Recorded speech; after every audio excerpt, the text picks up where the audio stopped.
Earlier this year, an Australian diver made headlines round the world when he lost his life in a remote cave in South Africa. Dave Shaw was the world champion in the most extreme sport of all, technical diving. He was on a mission to recover the body of another diver 270 metres down on the cave floor. Nothing like it had ever been attempted before. Tonight, exclusively, we bring you the inside story and pictures of Dave Shaw's final dive.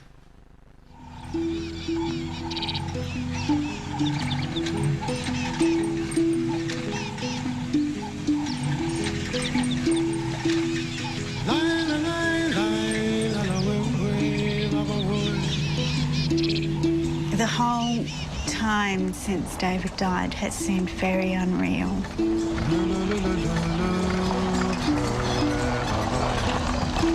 I never went with David when he went diving. I am not at all interested in diving. In fact, I don't really like getting my head wet.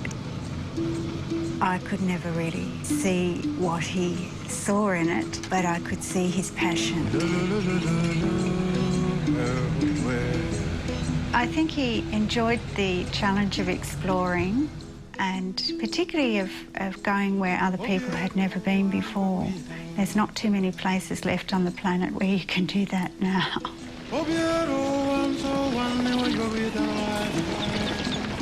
South Africa was definitely a place that my father really loved. And he didn't just go there to dive, I think he genuinely enjoyed the country. It was actually very difficult because he died so unexpectedly and he died so far away. Dad was only 50 when he died. He was very young at heart. He approached the world with the wisdom of a 50-year-old, but with the desires of a 20-year-old. And he was always striving to learn new things, acquire new skills, and push the boundaries. Mum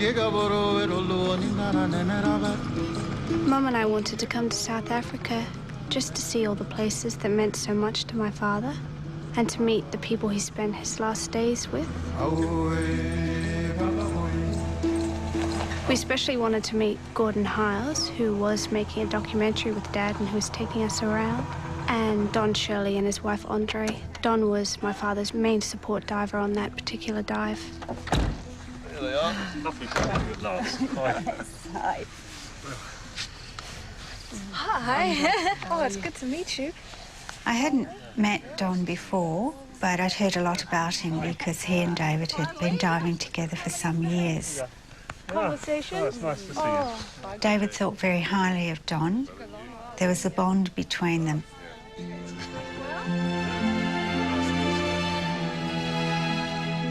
I met Dave about 2 or 3 years ago. He had a lot of charisma about him. He knew what he was talking about, but he wasn't brash with it.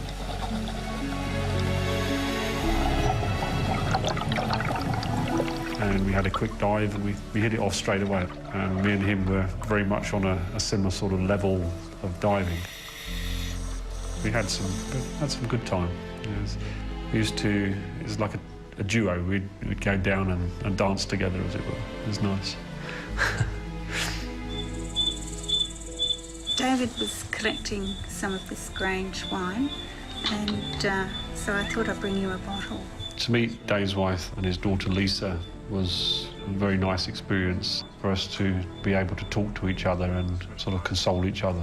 And I brought you a book to encourage you to come and visit. David and I were married for 30 years. It was a very, very happy marriage.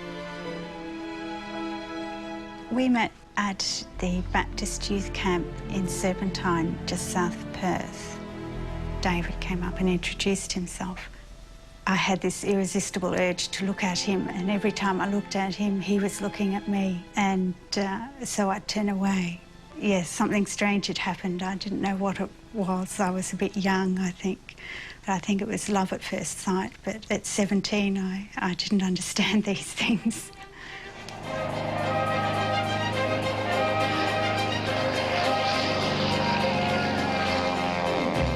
At the time, he was working as a pilot spreading superphosphate out of Bunbury, south of Perth. Our first date was up in an aeroplane. I was really scared, didn't look out the window. He always loved to fly, and the aerial spraying was his passion because it was really flying the aeroplane to its limits.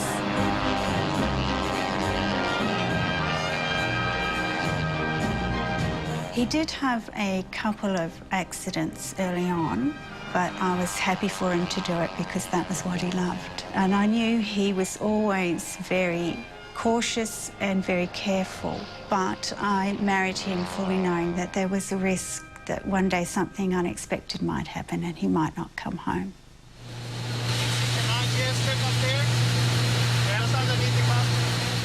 When my sister Lisa and I were born, my dad was flying for Missionary Aviation Fellowship in Papua New Guinea, a Christian airline organisation that flies missionaries around and also transports goods, doctors, medical supplies in areas where only planes can reach.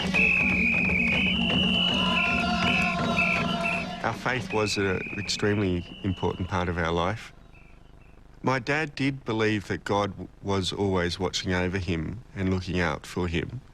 He did believe that God cared for him.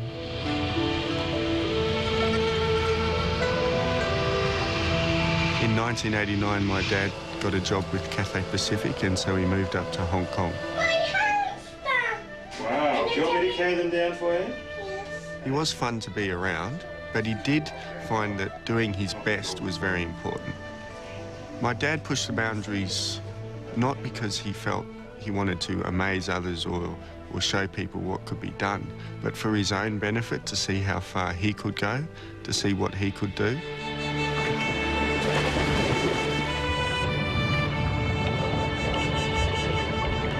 About 7 years ago, I learnt to scuba dive, and then the next year, my dad and I went diving and he learnt to scuba dive.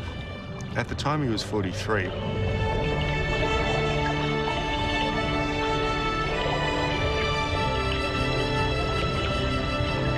He found that he really enjoyed it and he wanted to go further, go into wrecks and then into caves.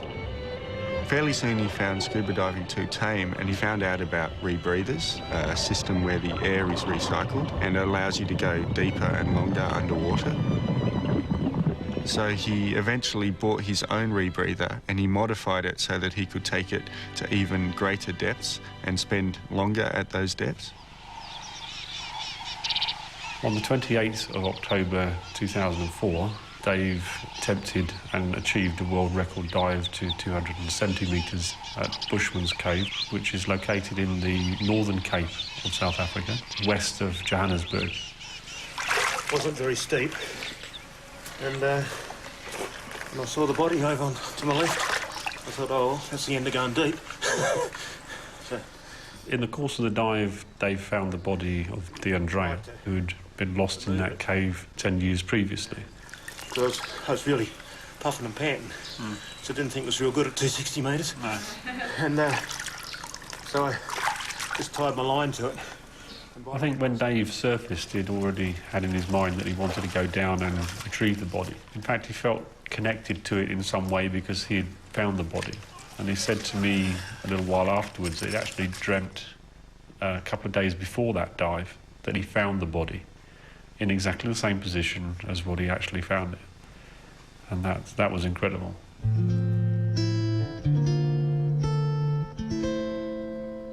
Deon Dreyer was a 20-year-old chap. He was doing an air dive, was at 70 metres, and we believe that he had a deep water blackout. 2-3 times a year we went to visit Deon, put fresh flowers down at Bushman's. It came as a surprise that Dave Shaw was there. I arranged that I meet up with Dave. And he said, Theo, now there's a project. I will fetch your son. And of course, I'm excited. Being parents, I can speak for my wife and myself. It doesn't matter what remains. It remains your son. To most people, yes, it's a bag of bones. To us, it's not. It's still our son, and it will always be. As soon as Dad got home to Hong Kong, he immediately started preparing for the dive, and 2 months later he was back at Mount Carmel, the safari farm where Bushman's Cave is located. It was a groundbreaking dive. I mean, a body retrieval at such depths was something new. No one had ever done it before. You do it somewhere where it's cold. Oh, it's cold. When Dave decided to go back to recover Deon's body, we agreed then that it would be a good idea to make a documentary film. I was trying to get the angle right. Let me just go down and think about that now. Okay. The idea of the helmet camera, initially Dave had some apprehension about it. It's just moving slightly on my head when I make fairly violent movers, which I think is what I'll end up doing. With cave diving, they don't want to use anything on their heads. But in this case, there wasn't really much other option, and Dave understood that and was happy to work within the limitations that it might present. I suspect this one will be much more stable when I'm moving my head around in the water than this helmet here. So we just have to drill a few holes on the front there to get it at about the right angle. We should be in business. Yeah.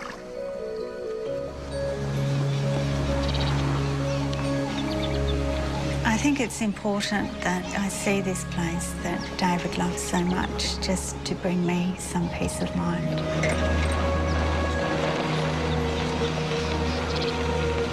I find myself in this beautiful location once again in January 2005 so that I can repeat the world record dive in an attempt to recover Deon Dreher's body so that the Dreher family can finally put closure to this very sad chapter in their lives. I had quite mixed feelings about this dive. I was quite anxious about it, but I did try and reassure myself that the planning that David put into it was meticulous. The cave itself is quite unique. You've clambered down rocks. At the bottom is a little puddle. And in the corner, you can actually go down. There are ropes at the entrance, and it's a small slot. It is very much like a chimney that gradually gets wider. Once you're past 60 metres, you're into the main cave, which is a huge cathedral-type affair. In Dave's dive, we had a rope that went from the ceiling, and on that rope, if you shone the light in any direction, you wouldn't be able to see the side at all. So it was very much like a void. So you were going down in the void, and your only reference was the rope itself. Deon's body we believed to be a skeleton. So what we were most afraid of is attempting to move the body and then bones falling away. So in order to prevent that happening, Dave designed a body bag which Anne made for him. At 270 metres, it is quite a task. I only have 5 minutes to do that, so when I get to Deon, I have to put him in the bag, cut him out of the gear, and if possible, and I have the time, I'm also going to tie a rope to his equipment, which is stuck in the mud. David was very optimistic. He was very excited about it. However, we both knew that there was possibly something would happen that he couldn't plan for.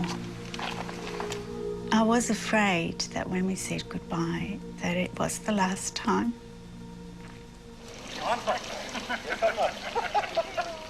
When the Drehers arrived at Mount Carmel, they seemed to be in a pretty upbeat mood.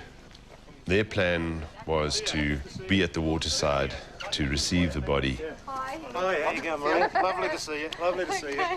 I think the Drehers were almost in awe over what Dave was going to be doing. I really must emphasise that the most important person on the dive is you. It's better to have one person dead than two. Okay? It's as simple as that. The day before the dive, we had a meeting of just the divers. When I meet Don at 220 metres or thereabouts, I'll be handing Deon to Don. The next people that I meet at the 150 metres, I'm handing the camera over to them. I believe that Dave was 100% confident, as was I, that he could actually achieve that task and come back.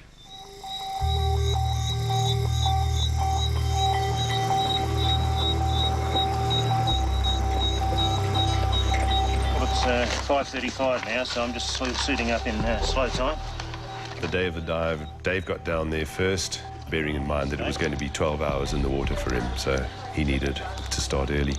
The secret of a happy dive is a warm dive. Majority of that was the decompression.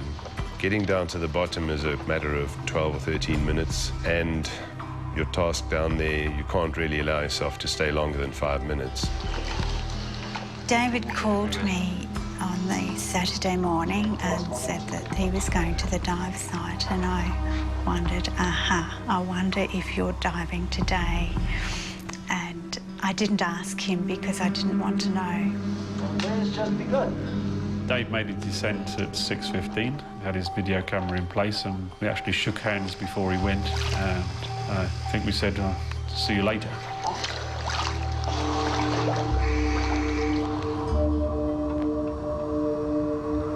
A lot of people say you're crazy. Why'd you go and do this diving into the extreme depths in caves, which is probably just about the worst combination that there is in terms of extremity.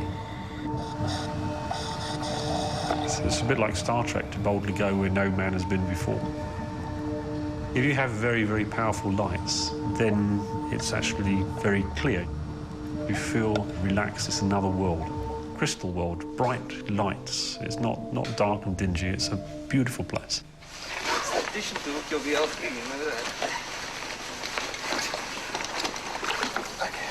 The operation to recover Deon's body ended up as a massive operation involving 25 to 30 people.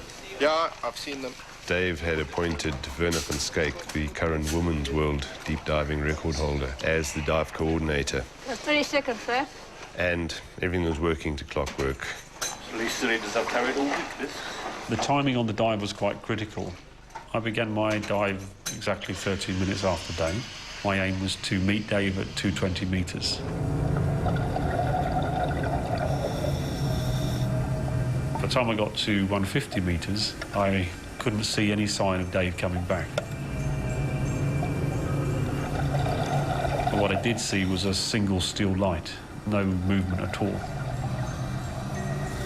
Now, at that point, I knew there was a potential problem, because at that time, I'd expect to have seen Dave coming back. I said to myself, here I go, I'm going down to the bottom. Just after I passed the 240-metre line, I heard a click, and then I heard a crack, and I knew exactly what that was, that something had actually imploded. And sure enough, when I looked at my handset, the handset itself had actually gone.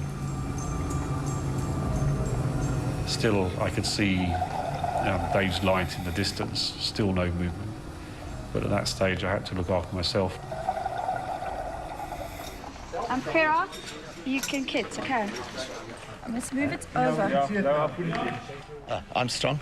Body's taking a bit of stress, but yeah, I think the subconscious is probably just blocking it out a little bit. But yeah, we're just praying for Dave and pray that everything goes well. The plan was that at around about an hour 20, an hour 30 minutes after the start of Dave's dive, that Deon's body should be coming to the surface. Please start is 5 minutes.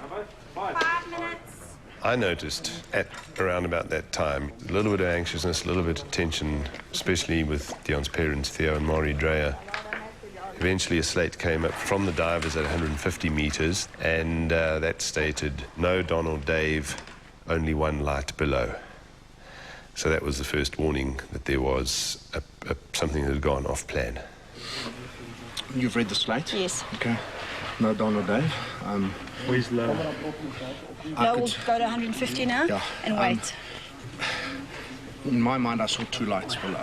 I was the person who brought the bad news to the surface. At those depths, small errors are often going to be fatal.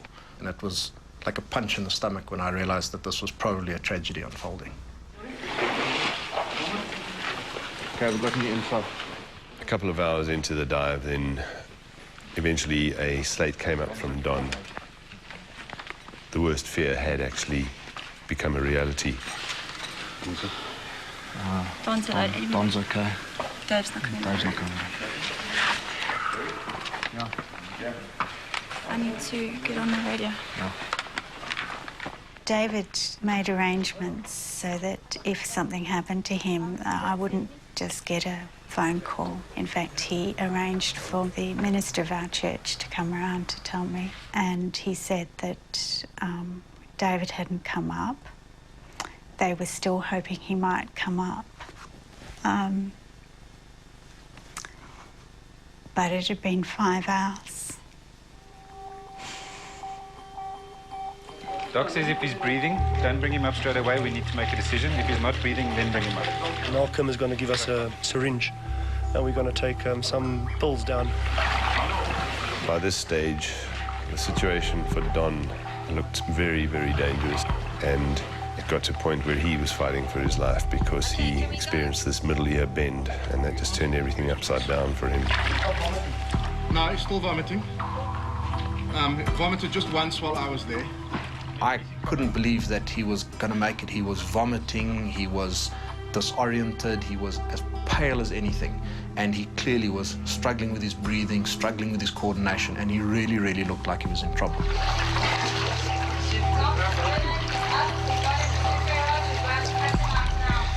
What Don did on that dive, it was just incredible. He was only 4 hours into his dive, so he had a good 8 hours left to do. But the amount of discipline and willpower to be able to stay in the water when you're throwing up, you don't know which way is up, you don't know which way is down, is mind-blowing. I don't think any of us really truly comprehend how much discipline it takes. But if you're doing deep diving, you have no choice. You have to do your decompression, otherwise you really are dead. Take up slack, 1 meter.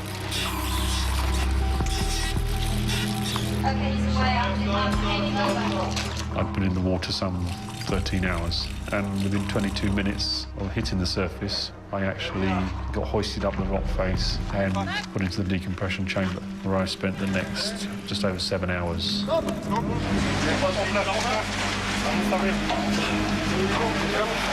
After that, I had another 10 treatments over the next 12 days in a decompression chamber.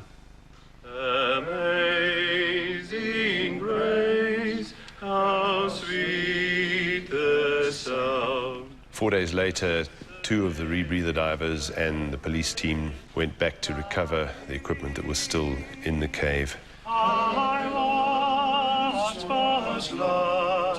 They started singing this Amazing Grace, and it was just a, full-on goose flesh type of experience. But now I see. It was an incredibly touching scene. It was always hoped or thought that perhaps Deon's body would have been attached to the line, and in some way that Dave's would have been attached as well. And subsequently, that is exactly what happened. Yes, in the strangest way, Dave actually fulfilled his task of bringing Deon's body to the surface. The 2 bodies returned to the surface together. I guess it was my main concern at this stage now, whether the camera had actually lasted the distance and survived, because then we were going to have the opportunity to see what went wrong down there. You can see now he's on the bottom. That's 11 minutes and 13 seconds on the bottom. Now he's got the bag out. There he is, he's at the body now, 12 minutes and 22 seconds. The body was not a skeleton. It had almost mummified. And now the body seems to be floating directly in front of him, which is exactly not what we'd have expected. Now you can see that line is getting everywhere, and his torch's actually caught up in it there. So he's actually got quite a problem on his hands dealing with this thing. Yeah, so he's got the scissors. You can see his hands shaking a bit because he's actually working very hard. He's undone the thing, and now he slips backwards. That line is a serious problem now because it's all over the place. There you can see Deon's mask, and he's decided he's actually going to leave the body. It's on the right time, exactly what we actually thought. He's working quite hard and he's breathing very heavily. And then he gets caught in the line and he's trying to get out. And you can see that he's still working, he's still using the scissors trying to get out, but he's not actually quite making the cuts. Now he had to work even more, which actually produce more CO2, which effectively just puts you to sleep. Yeah, that's where he stays. That's how I saw his light from the distance, really. So that's the end.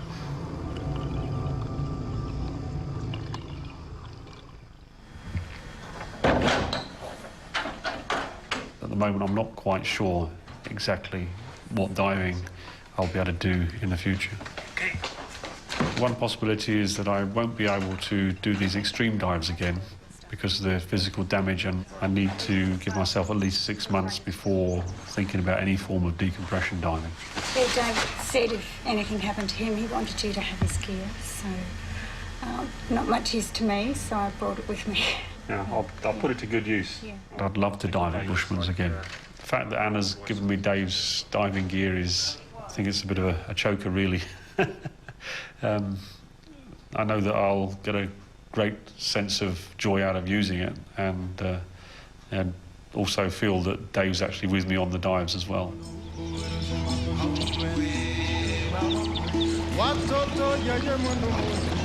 When I think about him, it's like he's still here. Even now, I expect to turn around and say, "Hey, Dave, did you see that?" And of course, it's not there.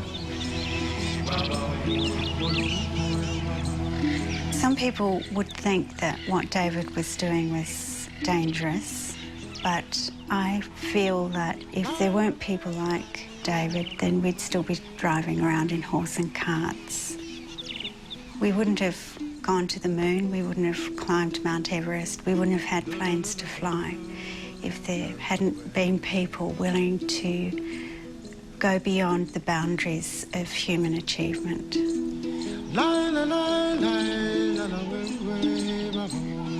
I wouldn't have changed David for anything. So I couldn't be cross at what he was doing because it was all part of him, and he was the one that I loved.